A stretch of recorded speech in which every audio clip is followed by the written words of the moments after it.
1 in 3 people, actually much more than that if we're talking about young people, feel so much stress that they say most days they're completely overwhelmed. And I used to be one of those people every day of my life. And a lot of what they tell you to do about that, breathe, talk to someone about it. It wasn't even close to helping fix it. So just about everyone has lost at least some of their power to focus during the last decade, and especially during the pandemic. It can feel much harder to feel alert and peaceful inside and to get things done. If you have this, you know how demoralizing it is when you're trying and trying, but all your intentions for the day just keep getting squishy and they evaporate, and it feels bad, right? You're full of potential and you'd love to connect with good friends or find a partner or enjoy the partner you already have, and you want to be working towards things that matter, but you just keep filling up with overwhelm. Too many things are going on, too many demands on your attention, too many hardships and hurtful experiences keep coming at you, and what can happen is you just shut down. It's too much. You can't solve problems, and so they pile up. And pretty soon, you can't help but feel depressed and exhausted and hopeless that anything can change. Don't worry, though. That is the overwhelm talking. And I know a lot of you are dealing with some very hard things right now, and you're trying your best to soldier on, shake it off, like other people do. But this is what's important to know. When you get stressed, it triggers something that other people don't have. We have a stress response that's this big. A lot of people whose blogs you're reading and podcasts you're hearing, their stress response is like this. And so they're telling you, it's simple, just be kind to yourself, breathe, take a bath, talk to people about it. It'll go away. And though those are all good things, I don't think you should not do those things. But for us, for that level of stress that we're carrying, it's not enough. So there's an extra element that we need to heal that most people don't know about, and it's neurological dysregulation. And that's when your nervous system, which governs everything in your body and shapes your thoughts and your feelings, it can't quite keep up with all this input of stimuli. You hear a big noise and your nervous system goes slightly out of whack. That's dysregulation. And when it's happening, you might space out or feel numb or emotionally overreact to people, or maybe your thoughts are just flying through your mind at 90 miles a minute and you go into full flight or fight response, right? Just because you heard a noise or just because you're hurrying to get to work on time. Hurrying can be a big trigger for traumatized people, in fact. Talk about overwhelm. Trauma can predispose you to get neurologically dysregulated when anything stressful happens. Someone raises their voice at you, or you lose your job, and it's like a switch gets flipped. You can almost feel it running through you like a wave. It's dysregulation, and it causes overwhelm. Your powers of perception get very cluttered, and you can't tell if someone has harmed you or if maybe you're just overreacting. Or your emotions are going into overdrive and you say things that you don't mean, or you just go blank. Have you ever done that? When you're in this state, it's almost certain that you're going to make mistakes. You're going to lose track of your boundaries. You're going to lose your focus. Your physical energy drops way down right when you need energy and boundaries and focus to deal with the problem at hand. But what happens? All this hectic input right here drains you right here. That's overwhelm. Oh, you go high with it, you go low with it. And with productivity, you get frantic, then you crash. With emotions, you blow up at people, and then you fill with despair. And then in your body, your stress response is just going and going and going and running you into the ground.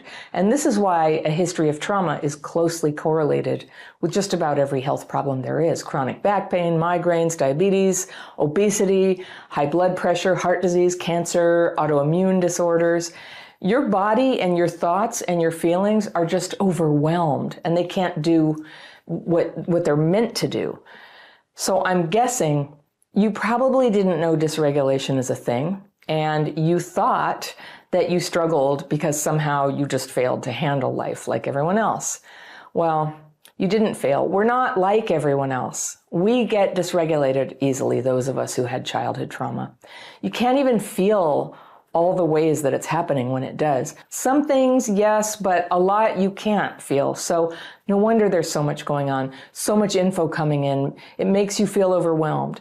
Now, the people who tried to help me back when I was younger were showing me what worked for them, and assuming if it didn't help me, I was being difficult or dense, or maybe I just didn't want to heal, or they thought I was crazy maybe. And what they didn't know, because nobody knew until fairly recently, that what's going on in a lot of people, especially people with past trauma, is nervous system dysregulation.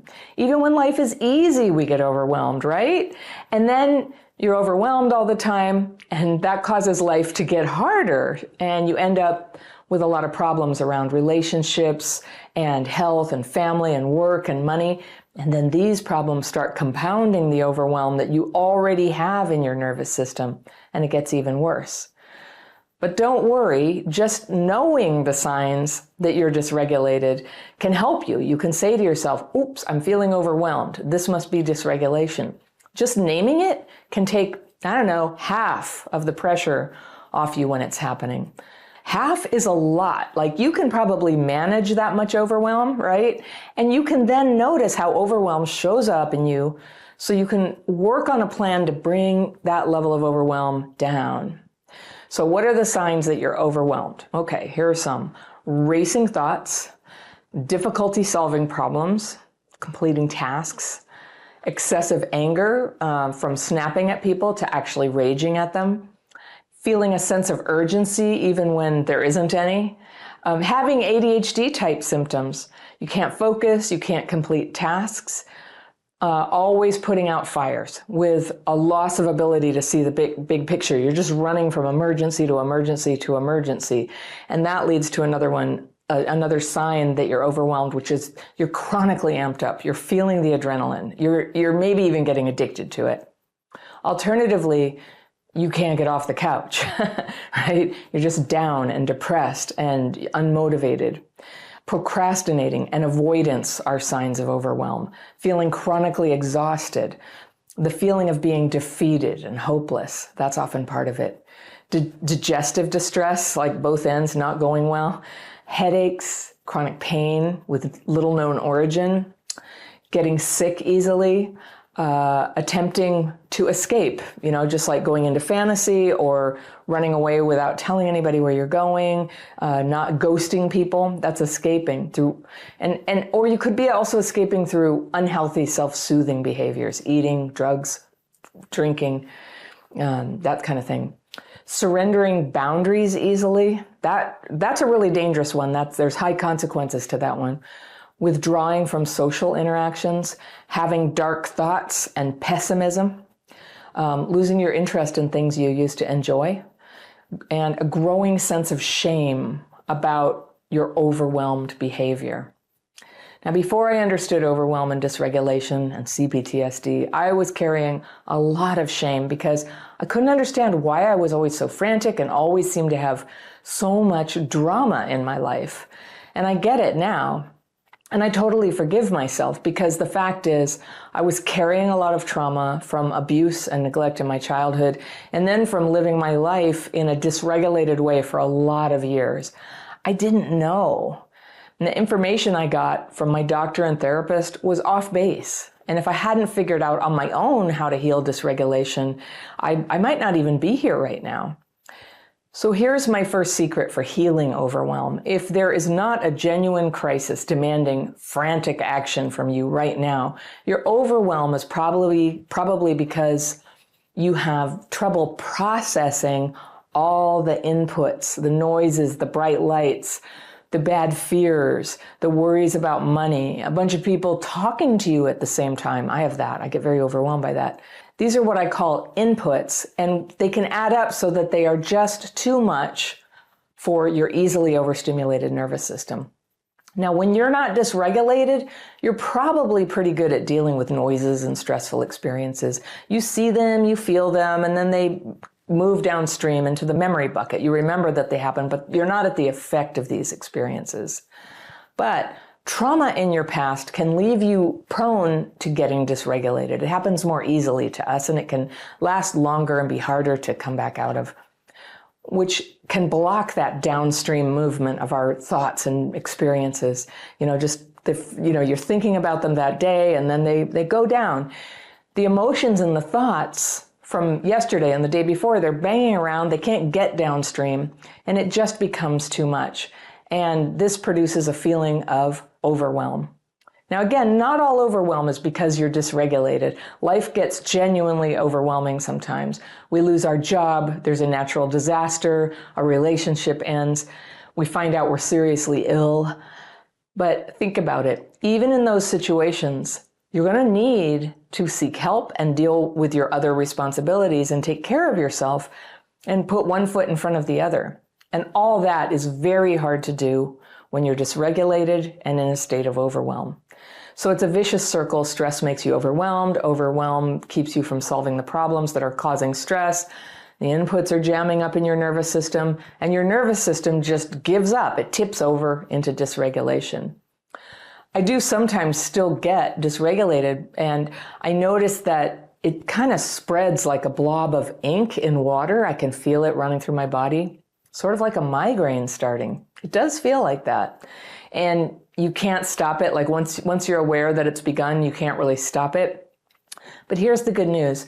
You can learn to re-regulate. And when you do this, you can quickly recover some of your cognitive powers and your emotional equilibrium, so you don't lash out, you don't destroy relationships while you're having a feeling. You can just be normal and have a normal amount of, we'll call it whelmed. You're just whelmed, but not overwhelmed. The silver lining here is that because dysregulation can overwhelm virtually every part of you, the solution can also begin in any part of you, anywhere, wherever you see the opportunity. You don't have to solve things in the right order. You don't have to solve all your problems at once. You don't have to love yourself first. You don't have to lose weight first, or have a job first, or feel better first. You don't even have to see a therapist first. You can start coming out of overwhelm today, and from where you are, just start feeling better. Here are some things you can try. Think about all the inputs, the stimuli that sometimes feel like too much for your senses. Is it going to parties? Is it loud noises? Is it multiple people talking at once? You don't have to avoid these triggers to control them. Just acknowledging them can help you detach a little bit when you start to feel overwhelmed. And you can remind yourself, yeah, there's a lot of noise in here in this room, and it's making me feel a bit overwhelmed. And sometimes just doing that, it's enough, noticing it, that the overwhelm begins to subside. Also, when you're overstimulated, you can take a short break from sensory input, wearing comfortable clothes. You can dim the lights or turn them out. You can turn off your phone or put it in another room. You can extend this little break into a full hour or a full day when you need a fast from your full load of inputs. You just want to give your nervous system a rest. If you're driving, try not listening to music or podcasts or talking of any kind. Just focus on driving and see if that doesn't help you stay calmer inside. When you're walking, try not using headphones or AirPods to stay stimulated. The walk is stimulation enough, and you'll find that the world lights up for you when you don't have a lot of competing stimulation coming in here. Walking is also very re-regulating, just a positive thing to do all around, especially outside. When you meditate, if you do, try just resting. You could focus on breath, you could use a mantra, but I recommend while you're trying to bring your inputs down, don't use recorded music or guided meditations where someone's talking. You don't really need to push yourself along there. Sometimes when you're overwhelmed, what you just need is rest. You can also try not speaking your agitated thoughts. Talking about trauma and things that make you angry or sad or worried can actually be triggering. Sometimes what you need more than talking about it is just to feel supported and connected. That's often what we're reaching for when we talk. And being supported and connected doesn't depend on you voicing the distress in detail. You know, when I talk about bad things while I'm overwhelmed, I can get very negative. I mean, I can really sort of lose my bearings and just think, this world it's just so terrible, everything's so bad. Almost like I'm hypnotized. And it works against what I'm trying to do, which is to come back to present time, where I can feel myself, I see my options, and I take good actions that are in, my best interest. Now, if you haven't tried my daily practice techniques, it is a structured way to express and release the distress that you have in here, and then give your nervous system some rest and recovery and meditation. That's totally what it's for. And a lot of people with trauma find meditation really hard, right? Because our minds are so chattery. So with my techniques, you write and ask to release these fearful, resentful thoughts before you meditate. And this releases a lot of the chatter so that you get a little more peace when you do meditate. Writing helps the meditation, and then when you meditate and rest your mind, it helps you sustain your writing practice. Because if you're facing all that fear and resentment, it might feel good while you're doing it, but if you're not getting that mental rest afterwards, I've just seen it over and over again. People get overwhelmed. It's just too much is moving through you. And so you take a rest afterwards. You're healing up all those rough spots that you were releasing when you were doing the writing. Now, if you want to try the daily practice, it's linked down below in the description section and on my website at crappychildhoodfairy.com. Staying regulated and reducing overwhelm is more of a way of life than a quick fix. But there are benefits that you can start feeling today from even putting your toe in and taking some small actions. You'll start feeling better, and the little changes you make add up, and they become big changes over time. It may seem like your problems are so big that it doesn't matter what little things you do. People say that all the time. I've been in that place. But remember this, when your nervous system is regulated more of the time, there are fewer problems that can even get into your life. You'll just start being able to see the red flags in people before you let them in. And you're not putting out fires because you're not letting fires start anymore. So every day, life gets a little gentler, a little easier. There's a little more space. You're able to go even further in your healing, solving your problems, taking your next right action, growing your capacity to feel connected with other people, and then finding that power inside you to be yourself and bring to the world what only you can. It helps to learn the signs of dysregulation and quick steps that you can take to get re-regulated. I've got a free PDF that walks you through that, and you can download it right here, and I will see you very soon.